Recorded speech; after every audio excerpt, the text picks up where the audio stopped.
Bonjour chers abonnés de Ségou 24, je me présente Safiatou Koumaré.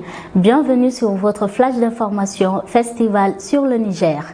Ce mercredi 1er février 2023, début de la session culturelle du colloque basé sur le patrimoine et créativité, dont le thème du jour porte sur le changement climatique, défis, enjeux et perspectives. Suivant le reportage de Awakone. Session inaugurale du colloque de Ségou 2023. Et je profite de l'occasion pour vous souhaiter à tous la bienvenue au nom de toute l'équipe d'organisation et du président de la Fondation Festival sur le Niger. Cette année, le colloque, on a décidé de le faire dans un format innovant avec des conversations scientifiques et créatives. On aura 4 conversations au total et 2 tables rondes thématiques, donc une table ronde sur le changement climatique en relation avec les arts et la culture et une table ronde sur la circulation des œuvres et la résilience des artistes sur le continent africain.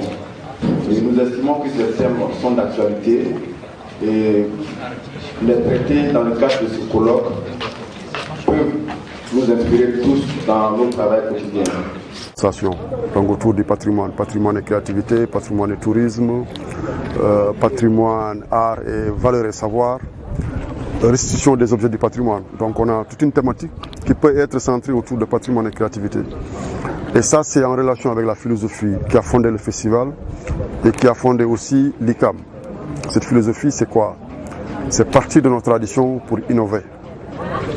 Du jour, nous sommes là sur la culture et la créativité.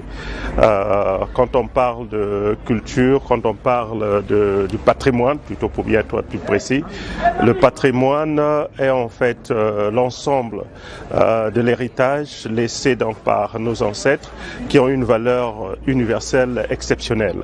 Alors, pour que nous puissions concilier patrimoine, créativité ou tourisme, il faut d'abord, au niveau de la créativité, on a besoin d'avoir des sources d'inspiration. Et donc ce patrimoine, en fait, qui englobe en fait le savoir-faire ancestral, qui révèle, parce que c'est des témoignages donc du passé sur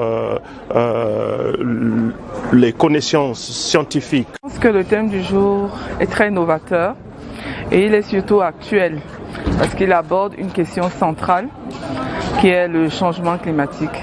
On ne peut plus penser à un développement culturel soit-il sans prendre en compte les aspects que nous impose l'adaptation au changement climatique. Le thème est donc un thème qui est justement choisi et je félicite les organisateurs pour avoir eu cette idée. Avez-vous des recommandations ou des suggestions pour les prochaines éditions? Je ne vais pas donner des recommandations sans déjà leur dire merci pour la qualité des événements qu'ils nous ont offerts depuis le début. Et le vœu que je peux émettre, c'est que la dynamique qui est en cours en ce moment se poursuive dans les prochaines éditions. Je dirais également que la formation étant un des éléments centraux dans le changement de comportement, le changement de mentalité, il faut impliquer beaucoup plus les étudiants, les élèves, pour qu'ils viennent apprendre des seniors et qu'ils puissent transformer l'avenir que nous voulons pour les générations futures. À noter que ce colloque de patrimoine et créativité se tiendra pendant 3 jours. Ceci met fin à ce flash d'aujourd'hui basé sur le Festival sur le Niger. Merci à vous de l'avoir suivi et passez un excellent après-midi.